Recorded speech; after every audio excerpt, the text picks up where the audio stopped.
히데타록스 신창원이 교도소 내에서 극단적 선택을 시도했다고 합니다. 법무부에 따르면 지난 21일 신창원이 대전교도소 내 자신의 감방에서 극단적 선택을 시도하다 순찰 중이던 교도소 직원에게 발견됐다고 합니다.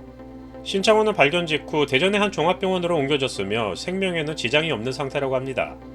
병원 관계자에 따르면 전날 의식이 없는 상태로 실려왔으나 오늘 낮부터 의식이 돌아왔고 신체 활력 징후는 나쁘지 않은 것으로 보인다.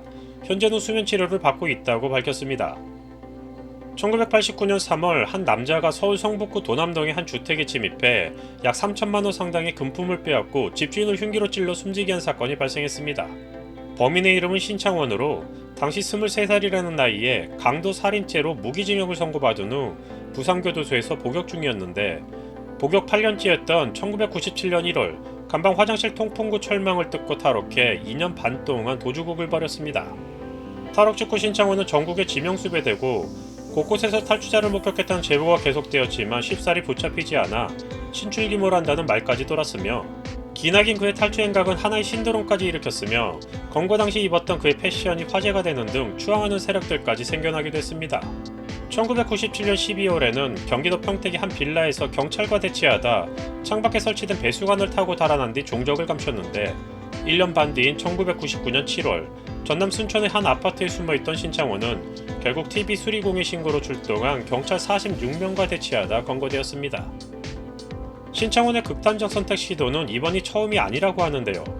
1997년 부산교도소를 탈옥한 후 907일 만인 1999년 7월 16일에 검거된 신창원은 자신이 탈옥했던 부산교도소에서 흉악범을 가두는 경북 북부교도소로 이감되었고 한 평이 채 안되는 독방에 수감되었습니다. 이후 그는 22년 6개월이라는 형을 추가로 선고받았는데 이미 무기징역으로 복역 중이었기에 사실상 종신형으로 볼 수 있는 상황이었습니다. 강력범을 수감한 후 청송교도소로 이감되어 수감 생활을 하던 신창원은 공부를 시작한 후 2004년에 중졸, 고졸, 검정고시에 연이어 합격해 세상을 놀라게 하기도 하며 모범수로 잘 지내고 있었지만 2011년 8월 감방에서 목을 메어 자살을 시도했습니다.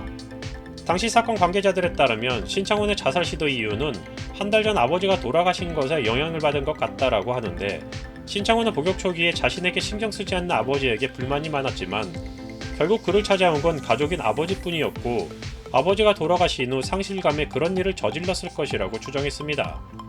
하지만 신창원이 앞선 1월에 한국의 교도소 행정에 대해 강한 불만을 드러낸 편지를 문승호 자치경찰 연구소장에게 보냈다는 사실이 알려져 아버지의 죽음보다는 장기수에 대한 절망적인 수용 실태 때문으로 보는 관점도 있다고 합니다. 광주교도소로 이감된 후 2021년 상담 공부를 하는 것으로 알려졌던 신창원은 자신의 꿈이 소년범들을 상담해서 더 이상의 범죄를 막는 것이라고 하며 쉽고 편한 길을 택해 범죄의 길을 들어선 것이 안타깝고 후회스럽다고 말하기도 했습니다. 강도, 살인, 탈옥이라는 강력범죄를 저지른 범죄자인 신창원은 유난히 다른 흉악범들과는 다르게 모범수로 지내오며 누군가에게는 변할 수 있다는 가능성을 보여주기도 했습니다. 신창원의 자서전 907일의 고백에는 이런 말이 있습니다. 지금 나를 잡으려고 군대까지 동원하고 엄청난 돈을 쓰는데 나 같은 놈이 태어나지 않는 방법이 있다. 내가 초등학교 때 선생님이 너 착한 놈이다 하고 머리 한 번만 쓸어주었으면 여기까지 오지 않았을 것이다. 이 영상은 범죄자를 미화하거나 그들을 옹호하려는 의도는 추호도 없습니다.